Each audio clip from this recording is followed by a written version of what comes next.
Esta noche vamos a iniciar con la octava bienaventuranza. La octava bienaventuranza dice Mateo 5:10, luego de dar Jesús ya 9 bienaventuranzas que hemos estado estudiando. En Mateo 5:10 leemos: bienaventurados los que padecen persecución por causa de la justicia, porque de ellos es el reino de los cielos. Algo interesante es que la primera bienaventuranza decía, porque de ellos es el reino de los cielos, bienaventurados los pobres en espíritu, porque de ellos es el reino de los cielos, y luego cierra con esta décima bienaventuranza diciendo también, porque de ellos es el reino de los cielos. Los bienaventurados son todos aquellos que reciben la invitación a replicar estas características que Jesús está hablando, ¿verdad? Ser pobres en espíritu, llorar, tener misericordia, tener hambre y sed de justicia, ser mansos, ser pacificadores, todo lo que hemos estado estudiando. La gran recompensa de todos es que de ellos es el reino de los cielos. Cuando algo se inicia y se cierra con la misma expresión es porque se incluye dentro de todos. Pero esta es una de las afirmaciones más inesperadas de Jesús. Hemos visto que cada afirmación de Jesús era inesperada para los oyentes de su tiempo. Era más lógico que él dijera que los felices iban a ser los ricos, no los pobres. La gente de ese tiempo creía que la felicidad consistía en reír, no en llorar. Tenían la idea de que la felicidad se iba a alcanzar teniendo coraje, teniendo valentía, no teniendo mansedumbre y siendo humilde. Era lógico que ser feliz tenía que ver con estar saciado, no con tener hambre y sed. Cada afirmación es una contradicción con los paradigmas, con las ideas de lo que la gente de ese entonces pensaba y también con lo que nosotros pensamos. Habían afirmaciones que hacían más sentido a la teoría, a la religión, a los conceptos grecorromanos de la virtud, cuando se hablaba de generosidad, si era una virtud que se promovía, de honestidad, de paz, hablar de tener misericordia, sí eran cosas que practicaban, pero luego de decir ya, primero empieza con algunas afirmaciones inesperadas, luego pasa a hacer unas afirmaciones que tal vez les hacían un poco más de sentido, pero esta octava bienaventuranza es lo más inesperado de lo que ellos esperaban escuchar. La cuarta bienaventuranza es anhelar la justicia. Explicamos que eso tiene que ver con desear ser más santo, más justo, más recto. Eso conllevaba la promesa de ser saciados, es decir, a los que anhelan, a los que tienen hambre y sed de ser más justos, de ser conformados a la justicia de Dios. Jesús está prometiendo que Dios les iba a otorgar dicha justicia, y explicamos que eso iba a venir como un fruto proveniente de Él expresado en nosotros. Ahora, sin embargo, algo que llama la atención es que en primer lugar Jesús está afirmando que esta justicia en esta bienaventuranza provocaría persecución. Pero no solamente está diciendo que la justicia provocaría persecución, sino está diciendo, que es lo más inesperado, que dicha persecución es una bienaventuranza, que dicha persecución es un ingrediente necesario para la felicidad, para alcanzar esa vida floreciente, plena, satisfactoria y significativa, que es lo que significa felicidad. ¿Cómo se le ocurre decir al Señor que el ser perseguido traerá felicidad? ¿No sería contradictoria la persecución con la persecución de la paz y la misericordia incluidas en la felicidad? ¿Cómo el hecho de estar en paz y tener la certeza de hijo puede hacer sentido con la misma realidad de ser perseguido? ¿Cómo un padre va a permitir que persigan a sus hijos y va a decir que el hecho de que persigan a sus hijos es necesario para que sean felices?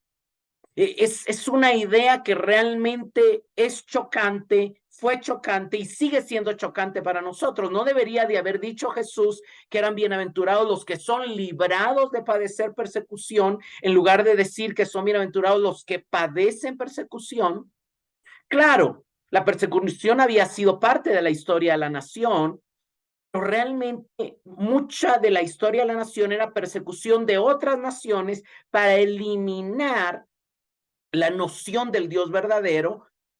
Y también habían habido justos y profetas perseguidos, pero no ya era suficiente esa persecución. No habían anunciado los profetas que en la época del reino algunos de los enemigos serían totalmente derrotados y otros vendrían y se postrarían entre esos y que reinaría la paz y la justicia.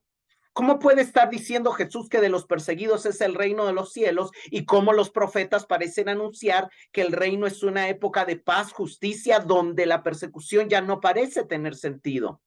Son ideas que fueron muy chocantes y que siguen siendo chocantes cuando no entendemos en realidad un plan más complejo de la época del reino, de la concepción que se tenía que iba a ser un reino similar al de David.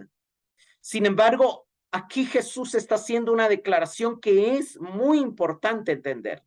Jesús está anunciando que la posesión del reino va acompañada de la persecución por causa de la justicia. ¿Cómo podía Jesús estar invitando a los discípulos a padecer persecución por causa de la justicia? ¿Quería decir eso que iba a permitir Dios que siguiera reinando la injusticia en este mundo? Realmente sí, eso era lo que Jesús estaba diciendo. ¿Acaso no el Mesías se sentaría sobre un trono de justicia y traería abundancia de justicia y paz, no solo al pueblo de Dios, sino a todo el mundo? Y la respuesta era sí, pero no al mismo tiempo a los dos ámbitos. Y eso era lo que era difícil de entender, que para hoy para nosotros es un poco más fácil de entender y sin embargo sigue siendo todavía paradójico y a veces difícil de asimilar. En Lucas 26, cuando Dios está hablando su pacto, Lucas 26 y Deuteronomio 28, es interesante porque estas ideas vinieron a ellos, ¿verdad? Lucas 26 decía que si el pueblo de Dios andaba en los decretos de Dios y guardaban sus mandamientos, ellos iban a perseguir a sus enemigos y los enemigos iban a caer a espada delante de ellos, que 5 de ellos perseguirían a 100 y 100 perseguirían a 10,000 y los enemigos caerían a espada. Como ahora venía Jesús a decir que la persecución de los enemigos al pueblo era una bendición, cuando en el antiguo pacto la bendición era que el pueblo iba a perseguir a los enemigos, no los enemigos al pueblo. En Deuteronomio 28 también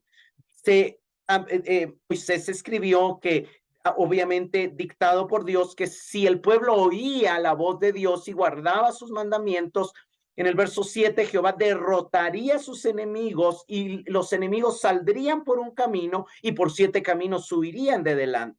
Pero más adelante en las maldiciones que vienen de no guardar los mandamientos, entonces el pueblo del Señor sería entregado delante de sus enemigos y el pueblo de Dios sería el perseguido contra ellos, el perseguido a causa de ellos y no el que los perseguiría.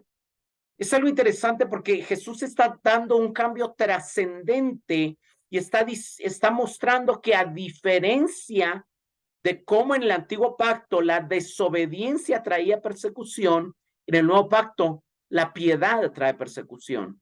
La persecución sigue a la justicia, la persecución sigue a la santidad.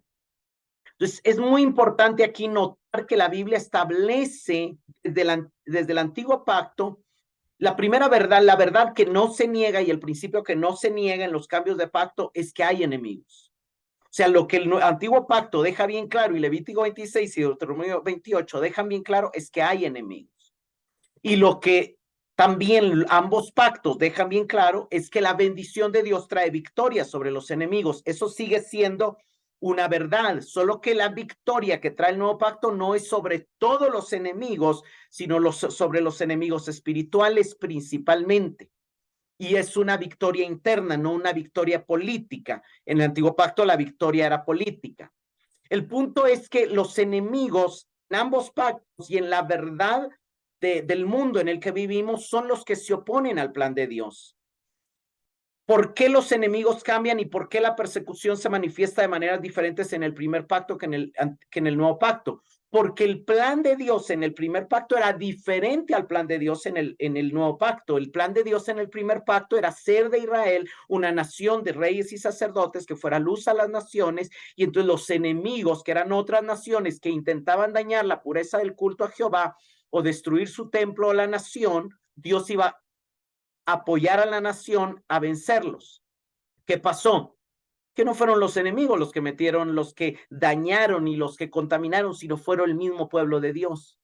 Entonces, en el nuevo pacto, ya Dios no busca consolidar una nación, ya Dios no busca una victoria política, sino que Dios busca en el segundo pacto, no una nación que sea luz a las naciones, sino personas, seguidores de Cristo, que brillen a la imagen de Cristo y que manifiesten la luz de Cristo al mundo.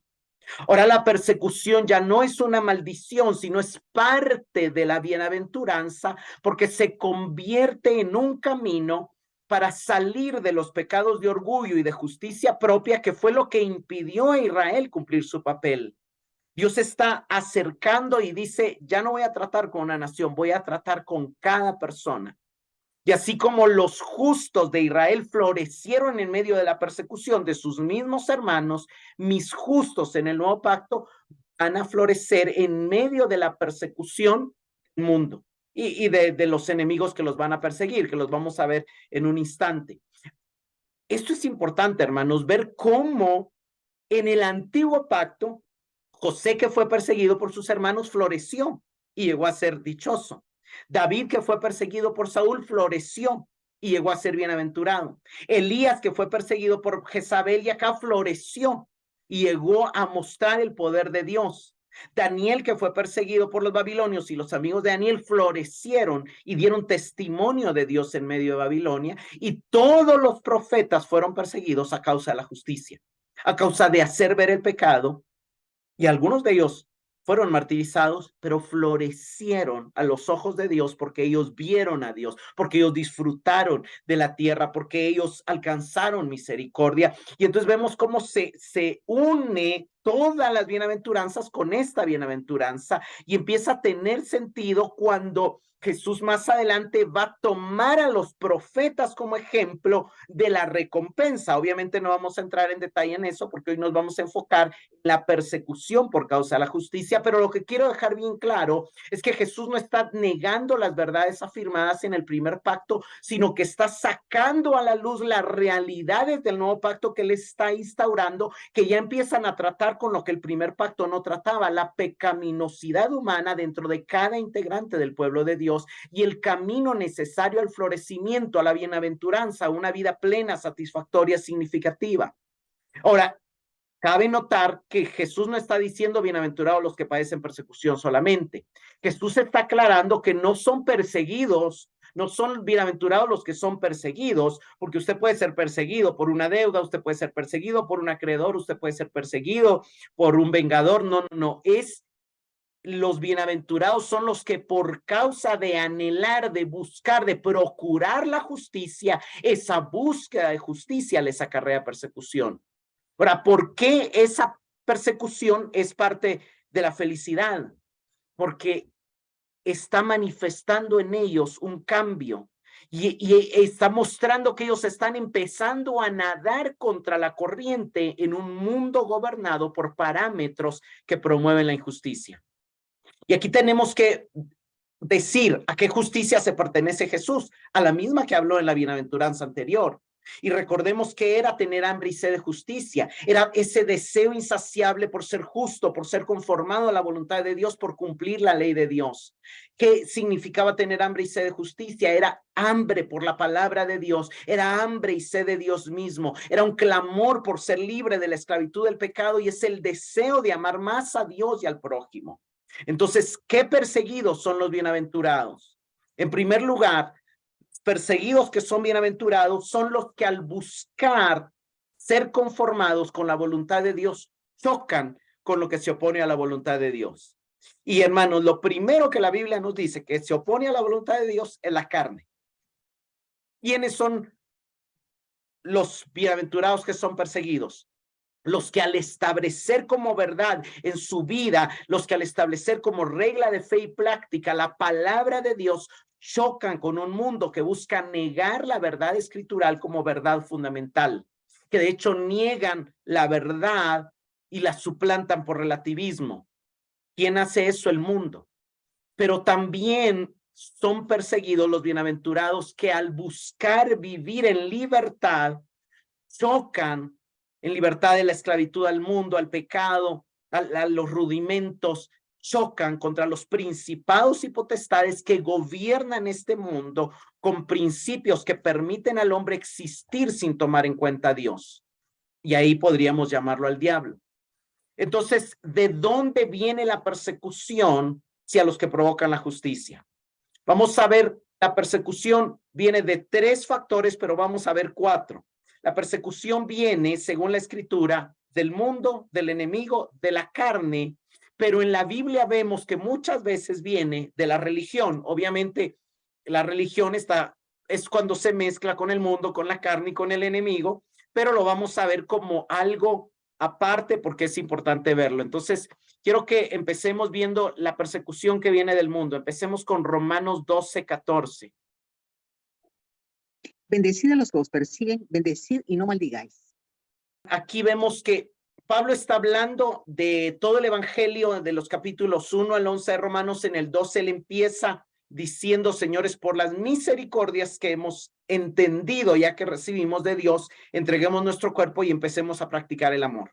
Y dentro de toda la lista de lo que es practicar el amor, llega a este verso y dice, bendecid a los que os persiguen, bendecid y no maldigáis. Esta persecución él está hablando del mundo, porque el mundo persigue a la iglesia y el mundo maldice a la iglesia. Y Pablo está diciendo, señores, la persecución nos da una oportunidad para promover el amor. Esta es una instrucción que se desprende del mandamiento que vemos en los versos 9 y 10 de Romanos 12, de amarse los unos a los otros y de que el amor sea sin fingimiento. O sea, es una consecuencia de vivir ofreciéndonos a Dios en respuesta a su misericordia mostrada en la justificación y en la nueva vida espiritual que se nos otorgó en Cristo. Pero eso es obvio. Veamos cómo también la persecución viene del enemigo. Vayamos a 1 de Pedro 5, 8 y 9. Sed sobrios y velad, porque vuestro adversario, el diablo, como león rugiente, anda alrededor buscando a quien devorar, al cual recibir firmes en la fe, sabiendo que los mismos padecimientos se van cumpliendo en vuestros hermanos en todo el mundo. Amén. El diablo anda buscando a quien devorar. Vayamos a Apocalipsis 12:13. Amén.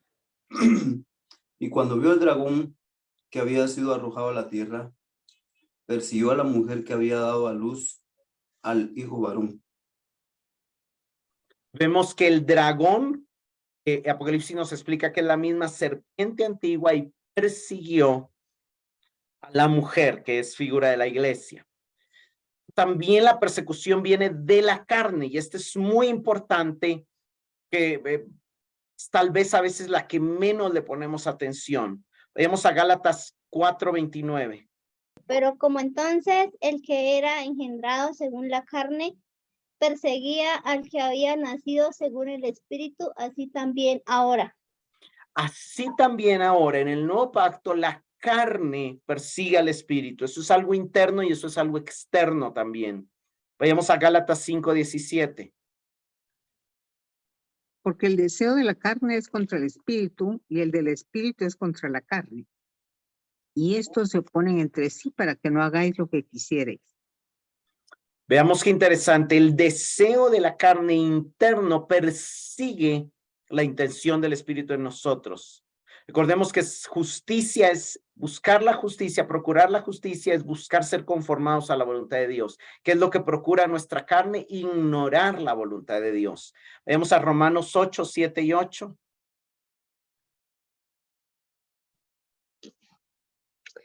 Por cuanto los designios de la carne son enemistad contra Dios, porque no sujetan la ley de Dios ni tampoco pueden, y los que viven según la carne no pueden agradar a Dios.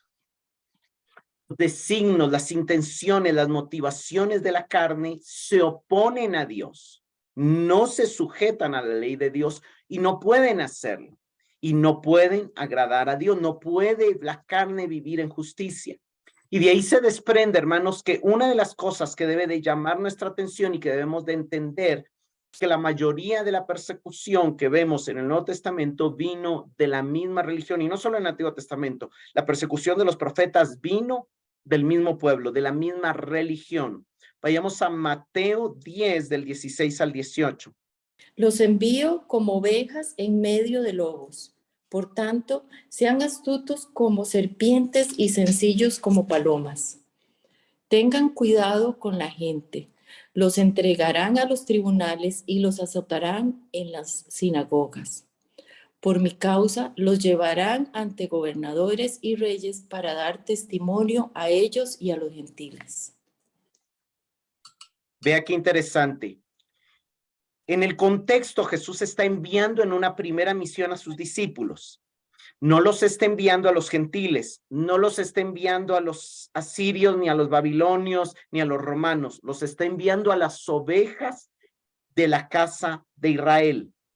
Y les está diciendo que de las ovejas de la casa de Israel, que del pueblo que dice ser pueblo de Dios, hay lobos que los van a recibir como los lobos reciben a las ovejas. ¿Cómo reciben los lobos a las ovejas? Atacándolas, queriendo destruirlas, matarlas, comérselas.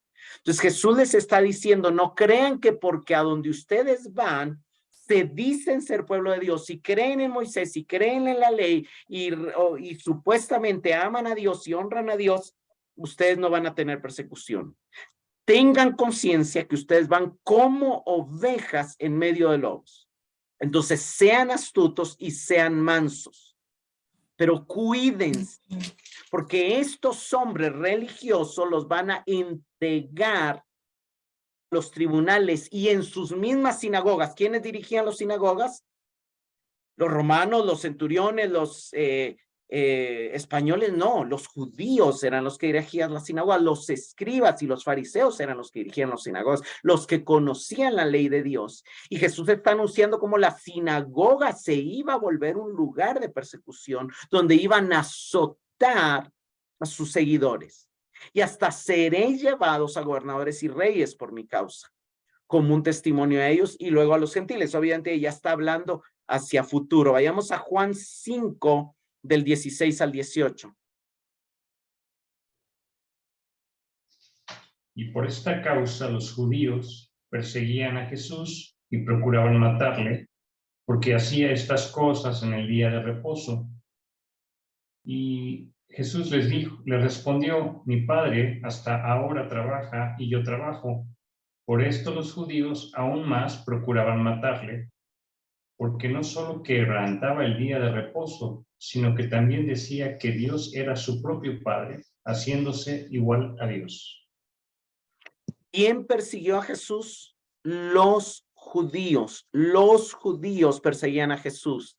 Hay un comentario que me gustaba cuando Juan habla, dice, a los suyos vino, y el comentarista dice, y los que debían de reconocerle, los que debían de recibirle, los que tenían la ley para reconocer que él era el Mesías, no le reconocieron ni le recibieron. Obviamente le estamos agregando al texto, pero estamos explicando el mismo texto.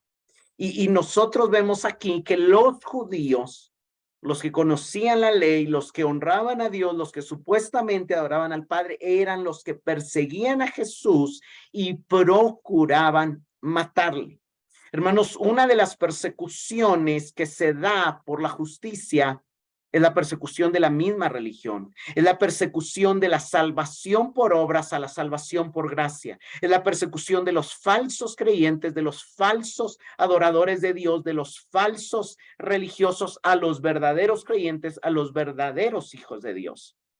Y eso es algo interesante porque sí, hay una realidad. Nuestros hermanos en otras partes del mundo están siendo perseguidos por el mundo, pero hay una persecución que se da no desde el mundo, sino desde la iglesia, y es la persecución de la carne al espíritu. Vayamos a Gálatas 6:12. Todos los que quieren agradar en la carne, estos os obligan a que os circuncidéis, solamente para no padecer persecución a causa de la cruz de Cristo. Uno de los peligros cuando la persecución viene dentro de los círculos religiosos es que muchos van a verse tentados a someterse a preceptos religiosos para no ser perseguidos a causa de la cruz de Cristo, para no ser perseguidos por la justicia, para no ser perseguidos por una fe que niega que las obras suman para la salvación, para no verse perseguidos por una falsa fe que disminuye el valor y el poder del sacrificio de Cristo. Entonces, habían algunos que estaban obligando a otros a circuncidarse, pero lo hacían para evitar persecución. Jesús sabía que esas realidades iban a venir y por eso desde el inicio Él nos está diciendo que son bienaventurados los que a pesar de la persecución persisten en buscar la justicia y son ellos los que van a disfrutar el reino. ¿Qué estaba pasando con los Gálatas? Se estaban desconectando de Cristo, se estaban desconectando de la gracia, estaban perdiendo el disfrute del reino al evitar ser perseguidos por causa de la cruz de Cristo. Ahora, lo importante es entender, hermanos, qué beneficios se obtienen de la persecución.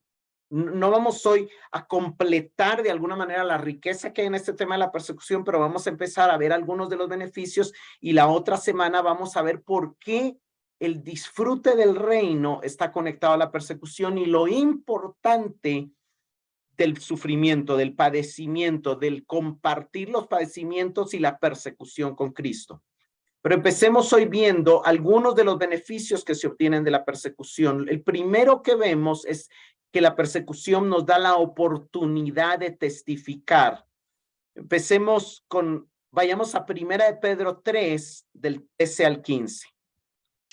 Y a ustedes, ¿quién les va a hacer daño si se esfuerzan por hacer el bien? Dichosos si sufren por causa de la justicia. No teman lo que ellos temen, ni se dejen asustar.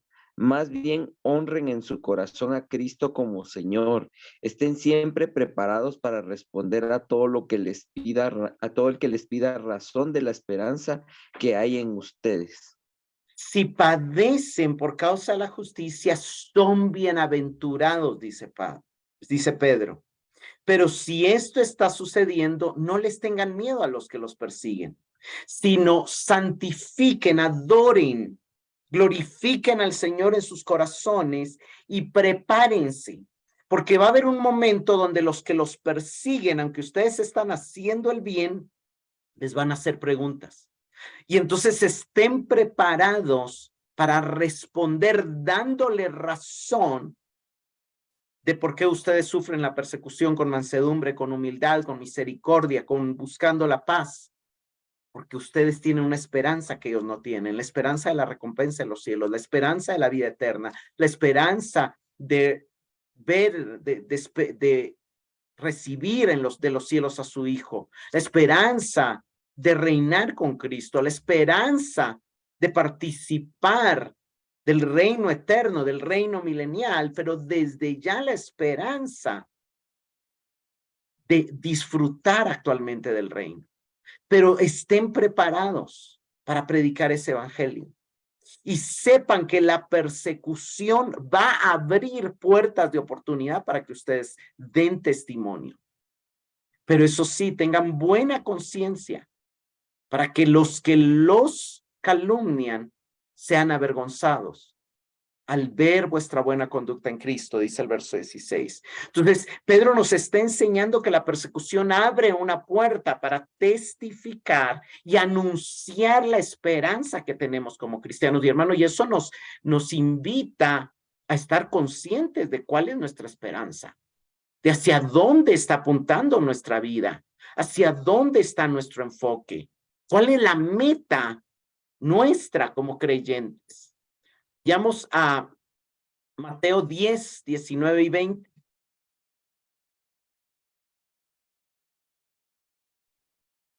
Mas cuando os entreguen, no os preocupéis porque cómo o qué hablaréis, porque en aquella hora os será dado lo que habéis de hablar, porque no sois vosotros los que habláis, sino el Espíritu de vuestro Padre que habla en vosotros. Veamos lo que Jesús está diciendo. Jesús, de hecho, unos versos antes, en Mateo 10:15, dice, para dar testimonio, se entregarán para dar testimonio. Esto os permitirá dar testimonio. Y aquí está siguiendo, ya leímos algunos versos anteriores, pero lo leímos en las causas de la persecución. Pero aquí vemos cómo dice, cuando ustedes sean perseguidos, y cuando los entreguen a esos tribunales que él anunció que los iban a entregar y los azoten en esas sinagogas que él anunció que los iban a azotar, no se preocupen de cómo o qué van a hablar. Tengan seguro que el Espíritu les va a dar lo que ustedes van a hablar.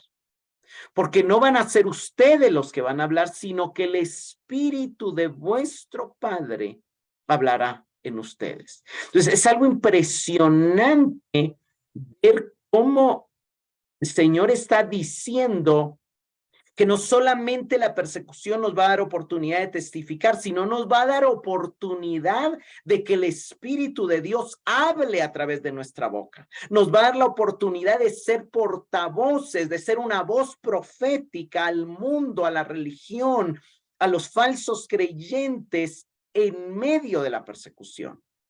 Jesús está diciendo claro. De hecho, cuando Jesús habla en Mateo 24, él habla de que vendrá tribulación y que vendrá persecución y de que, pero entonces hay un momento donde dice, pero cuando el evangelio del reino sea predicado como testimonio.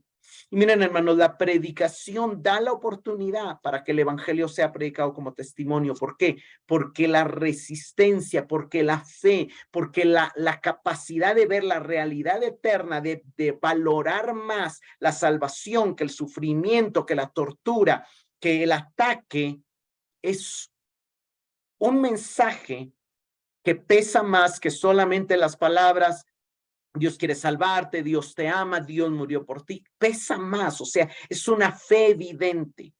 Y esa luz brilla en la oscuridad.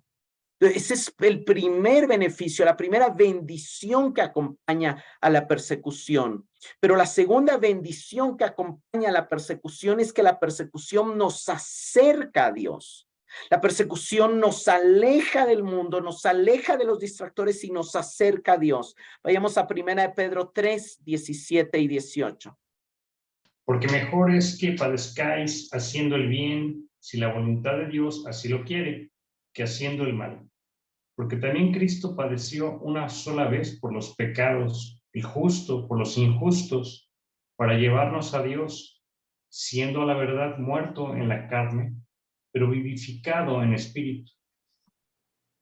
Vean, mejor es que padezcáis haciendo el bien, si la voluntad de Dios así lo quiere. Porque Cristo también padeció. ¿Con qué propósito padeció? Para llevarnos a Dios. ¿Cuál fue uno de los propósitos del padecimiento de Cristo? Llevarnos a Dios. ¿Cuál es uno de los propósitos de participar de los padecimientos de Cristo? Llevarnos también a Dios, acercarnos a Dios. Hermanos, el verso 17, en primer lugar, Pedro está diciendo, todos van a padecer en esta tierra. Estamos en una etapa que Pablo llama sufrimientos del tiempo presente. Pablo está diciendo que el tiempo presente va acompañado de sufrimiento. Mire, no todos tienen la oportunidad de estudiar, no todos tienen la oportunidad de viajar, no todos tienen la oportunidad de conocer el evangelio, no todos tienen la oportunidad de nacer en una familia integrada. Hay muchas realidades que son individuales y ajenas a todos, pero si hay una garantía para todo ser humano que nace sobre la tierra, es que todos van a tener la oportunidad de sufrir. Es que todos en algún momento los va a alcanzar el sufrimiento, el dolor y la injusticia. Eso es una realidad en este mundo. Y algunos van a padecer mucho por sus adicciones, algunos van a padecer mucho por sus pecados, algunos van a padecer mucho por el ámbito donde vivieron, algunos van a padecer mucho por la nación donde nacieron. Pero viene Pedro y dice, todos van a padecer, los padecimientos vienen a todos. Pueden venir por hacer el mal como consecuencia del pecado, pero mejor es si el padecimiento viene como persecución por hacer el bien. Mejor es si el padecimiento viene por ir en contra de la corriente de un mundo gobernado por las tinieblas.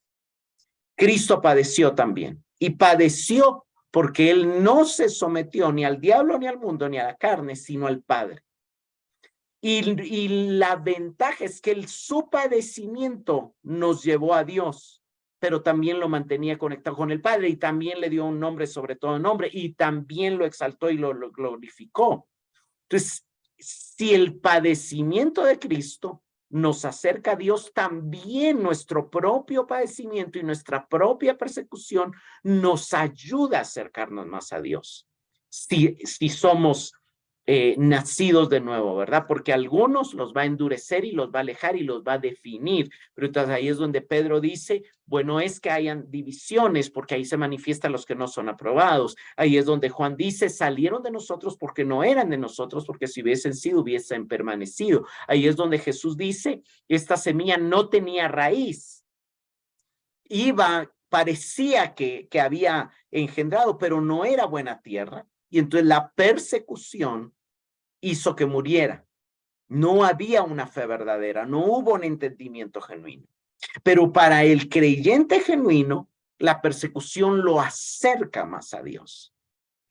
O tercera bendición de la persecución es que la persecución manifiesta nuestra libertad en la cual servimos a Dios.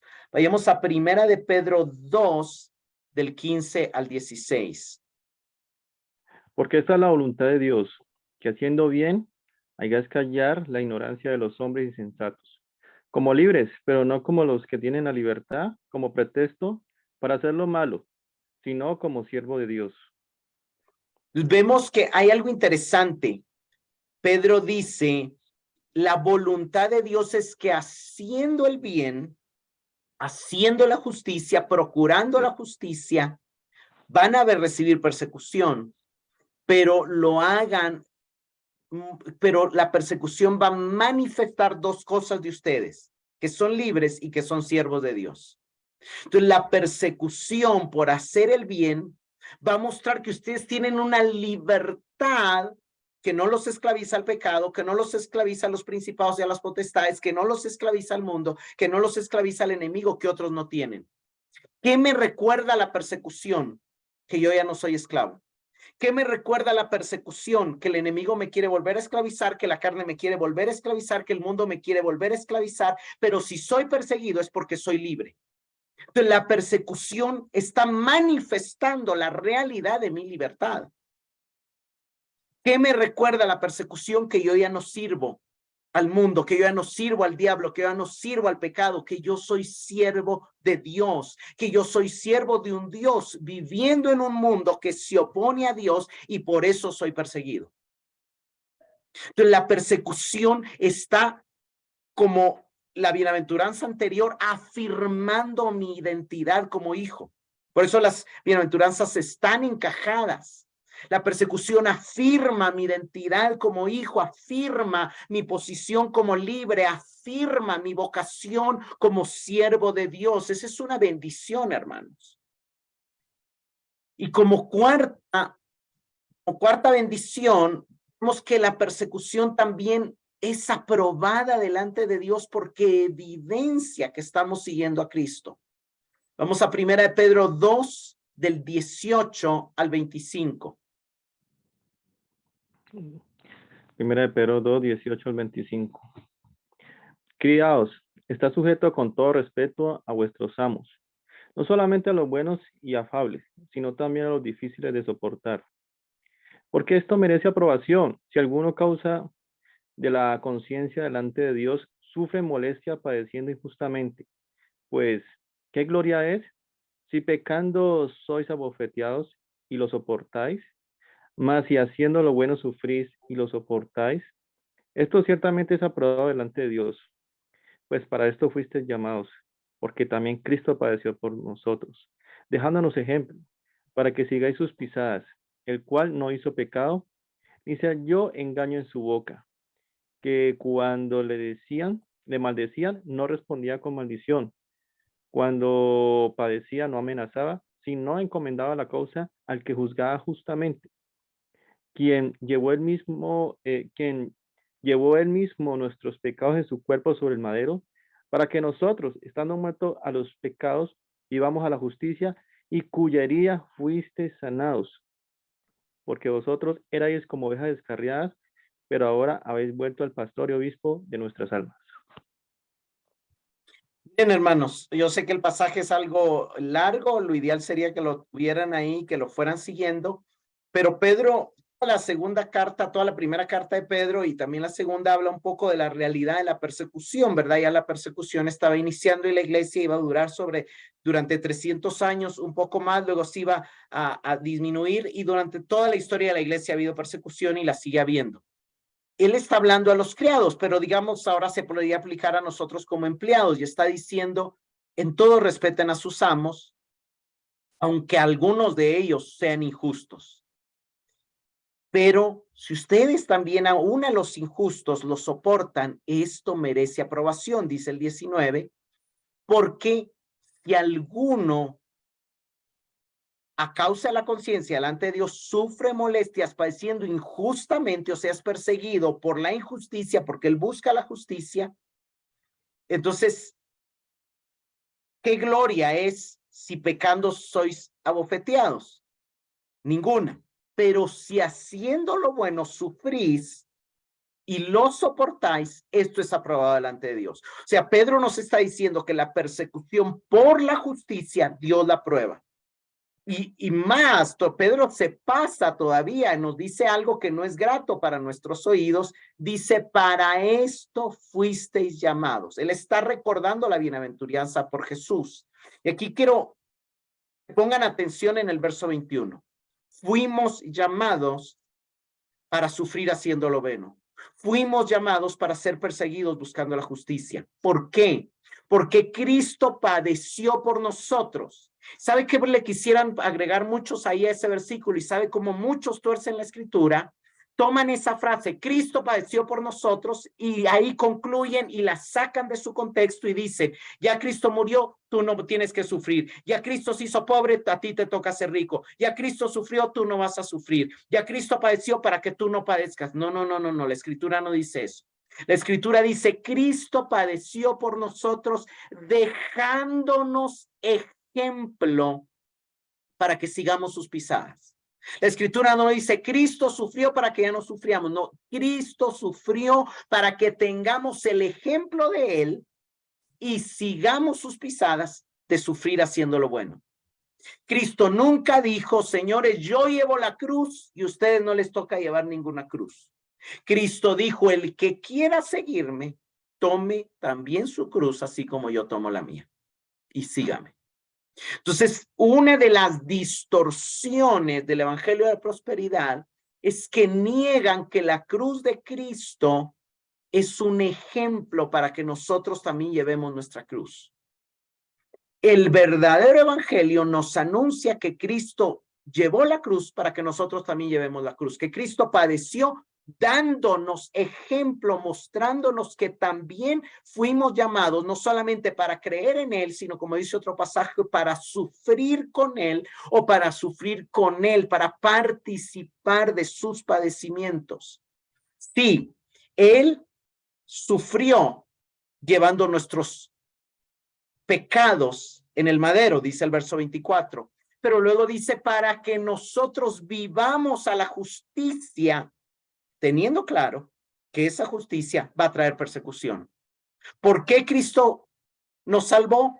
Para que procuremos la justicia en medio de un mundo injusto que nos va a perseguir si procuramos la justicia. Pero vean el verso 25, es hermoso. Eran antes ovejas descarriadas, pero ahora, cuando ustedes viven para la justicia, cuando ustedes padecen persecución, esa es evidencia de que ustedes están en el camino correcto, siguiendo al pastor y obispo que caminó por el camino de la persecución y que va delante de ustedes, donde ustedes van también caminando por el mismo camino de la persecución. Repito, él no sufrió para que no suframos, él sufrió para darnos ejemplo y para mostrarnos que el camino a la felicidad incluye pasar por la senda de la persecución, incluye pasar el valle de la sombra de la muerte, incluye pasar las aguas que van a intentar anegarnos, donde no nos van a negar, y por el fuego que va a intentar quemarnos, pero no nos va a quemar. Hermanos, Cristo fue nuestro ejemplo. Nos llama a seguir. Lucha por la justicia siempre ha provocado persecución y hostilidad en contra de los que luchan por ella. Esta que parece ser la última bienaventuranza, como ya vimos, es la más inesperada.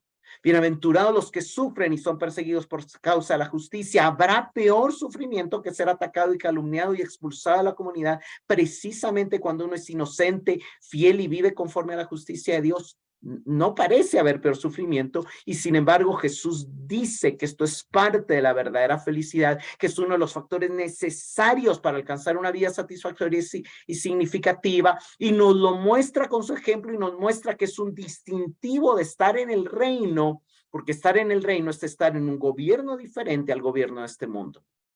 Y como quinta bendición, la persecución es que produce crecimiento y capacitación cuando se combina con la palabra y la piedad. Vayamos a 2 de Timoteo 3, del 11 al 14. Persecuciones, padecimientos, como los que me sobrevinieron en Antioquía, en Iconio, en Listra, persecuciones que he sufrido, y de todas me ha librado el Señor. Y también todos los que quieren vivir piadosamente en Cristo Jesús padecían persecución. Mas los malos hombres y los engañadores irán de mal en peor, engañando y siendo engañados. Pero persiste tú en lo que has aprendido y te persuadiste sabiendo de quién has aprendido.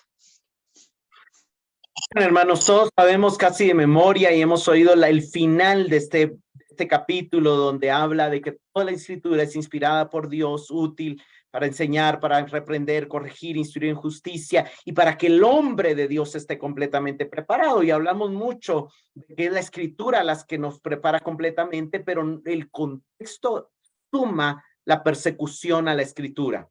De hecho, la palabra persecución se menciona 2 veces en el verso 11 y 1 vez en el verso 12. Pablo está diciendo, tú me has seguido mis persecuciones. Vuelve a mencionar las persecuciones que soporté. Lo lindo es que de todas ellas lo libró el Señor, pero en el verso 12 afirma una verdad: serán perseguidos todos los que quieran llevar una vida piadosa. Si vemos el contexto un poco más amplio de este verso, en el capítulo, Pablo está contrastando en su enseñanza a su hijo, a su discípulo Timoteo. Él está contrastando los dos caminos que hay: el camino de los malvados, el camino de los falsos, con el camino de los piadosos. Él empieza hablando que en los últimos días habrán muchos malvados, amadores de sí mismo, egoístas, amadores de los deleites más que de Dios. Llama la atención que dentro de las características de ellos, en el verso 5, por ejemplo, dice que tendrán apariencia de piedad, pero negarán la eficacia de ella. No están fuera de las iglesias, están dentro de las iglesias aparentando ser piadosos, pero no lo son. Están, en el verso 7 dice que están siempre aprendiendo, pero nunca llegan al conocimiento de la verdad. Están estudiando doctrinas, están estudiando Biblia, están estudiando teorías, están estudiando interpretaciones, están estudiando teología, pero no hay un contacto verdadero con Dios, como los escribas y los fariseos que estudiaban la Mishnah, que estudiaban la Torah, que estudiaban todos sus documentos y leían el texto y leían a Moisés y enseñaban y se sentaban en la cátedra de Moisés. Y Jesús dice, las cosas que dicen están bien, pero su vida está muy mal, porque no viven conforme a lo que enseñan. El verso 8 dice que interiormente resisten a la verdad y son reprobados en cuanto a la fe. Quiere decir que tienen una fe falsa. A ellos Pablo los contrasta consigo mismo y dice, ellos están aquí, pero a mí, en mi caso, me ha tocado sufrir persecuciones. Y a ti también te va a tocar, y todos los que quieran agradar a Dios les va a tocar. De hecho, ellos son los que persiguen a los piadosos, pero a los piadosos el Señor los libra de ellos. ¿Cuál será el futuro de ellos? En el verso 13 dice, irán hundiéndose cada vez más en el engaño, engañando y siendo engañados. Pero el piadoso va a ser llevado cada vez más a la verdad de las Escrituras. Y mientras estos se hunden más en el engaño, estos están siendo capacitados por la combinación de persecución y Escrituras, están siendo preparados para toda buena obra. Están siendo enseñados, están siendo reprendidos, están siendo reargüidos, están siendo corregidos, están siendo instruidos en justicia y están enteramente preparados para practicar más y más y más la justicia del reino. Hermanos, la persecución es una bendición cuando entendemos estos beneficios. Si queremos recibir el reino de los cielos, tenemos que ser pobres en nuestro espíritu. Pero si queremos que el reino de los cielos permanezca en nosotros y permanecer disfrutando de ese reino, debemos de mantenernos en la justicia. Pero si queremos mantenernos en la justicia, tenemos que prepararnos para la persecución, porque la persecución vendrá por causa de la justicia. Pero eso nos hará crecer en el disfrute del reino. Donald Carson escribe: esta bienaventuranza sirve de prueba para todas las bienaventuranzas. Así como una persona debe ser pobre para entrar en el reino, así será perseguido por causa de la justicia si ha de entrar en el reino. Esta bienaventuranza final se convierte en una de las más penetrantes de todas, pero une a las demás. Porque si el discípulo de Jesús nunca experimenta persecución alguna, con justicia se puede preguntar dónde está manifestando la justicia del reino en su vida. Si no hay justicia ni conformidad con la voluntad de Dios, ¿cómo entrar en el reino? Y hermanos, este es un principio de que la justicia trae persecución, pero la justicia es la evidencia de estar en el reino. Y es la que nos lleva al reino, es la que nos lleva al disfrute del reino. Y el mundo va a estar atacando, pero si hay una justicia genuina y transparente, esa justicia va a condenar a las otras personas por implicación y esa gente condenada va a arremeter con represalias a los discípulos de Cristo. ¿Por qué? Porque con su vida justa dividen a los hombres. Algunos los atraen a Cristo y a otros los repelen. Somos olor de vida para los que se salvan, pero olor de muerte para los que se pierden. Algunos nos van a amar y otros nos van a detestar y nos van a odiar. Algunos van a querer tener la felicidad, la paz, el gozo que tenemos y a otros les vamos a ser tan odiosos por tener la paz, el gozo y la fe que tenemos que nos van a perseguir. Pero así le pasó a Cristo y esa es parte, como vuelvo a repetir, de lo que afirma nuestra identidad. Ya lo vimos, ¿verdad? Quienes son perseguidos, los que buscan ser conformados a la voluntad de Dios, los que quieren establecer la palabra como la verdad fundamental y los que al buscar vivir en libertad del pecado se topan con los que se oponen, que es el mundo, el enemigo, la carne y la religión. Bendiciones, encontramos la oportunidad de testificar el acercamiento a Dios, la manifestación de nuestra libertad y de nuestra identidad, de nuestra vocación, la aprobación de Dios, la evidencia de que estamos siguiendo a Cristo y esa capacitación y crecimiento que se producen en combinación con la palabra de Dios. La importancia de permanecer, esto ya lo expliqué. Y termino con algunas preguntas de reflexión. También para ti es nueva la idea de que la predicación sea un ingrediente para una vida feliz, satisfactoria y significativa, como lo fue para los oyentes de su tiempo. ¿Te queda un poco más claro por qué? ¿Estás consciente que la persecución es corta y temporal cuando entendemos que pertenece solamente al periodo en el que el mal sigue reinando, pero que su recompensa será eterna e incomparable? Por supuesto, aquí me refiero a la persecución por causa de la justicia. Queda claro que la felicidad no depende de una bienaventuranza solamente, sino de la unión de todas y que tan necesario es ser misericordioso y pacificador como buscar la justicia en un mundo injusto, aún sabiendo que esa acción desatará persecución. Como última pregunta, ¿estamos conscientes de la realidad que viven nuestros hermanos perseguidos en muchas otras partes del mundo y oramos por ellos? Yo creo que eso es una de las cosas que las que me hubiera gustado ahondar más y quizá voy a tratar de tocarlo en los siguientes temas, pero hay una realidad. Somos llamados. Jesús nos está invitando a buscar la justicia, aún sabiendo que traerá persecución, y a recibir esa persecución como un ingrediente necesario para la felicidad. Señor, te damos gracias por tu palabra. Te pedimos perdón, Señor, por aquellas concepciones equivocadas que en algún momento tuvimos acerca del sufrimiento, de la persecución, del padecimiento. Gracias por invitarnos y enseñarnos, Señor, a que floreceremos y alcanzaremos la vida satisfactoria y significativa que tú quieres darnos, también siguiendo tus pisadas cuando te tocó atravesar persecución y padecimiento.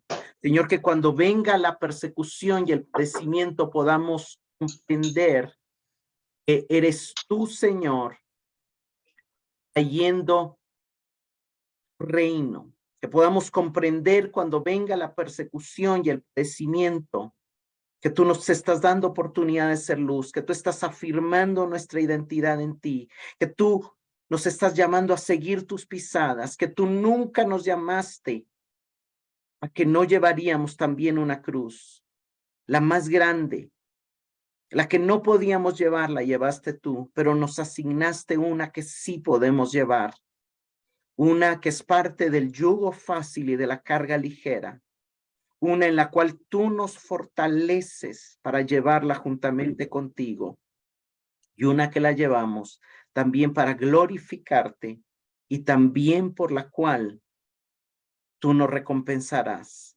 Gracias, Señor, por tu palabra. En el nombre de Jesús. Amén y amén.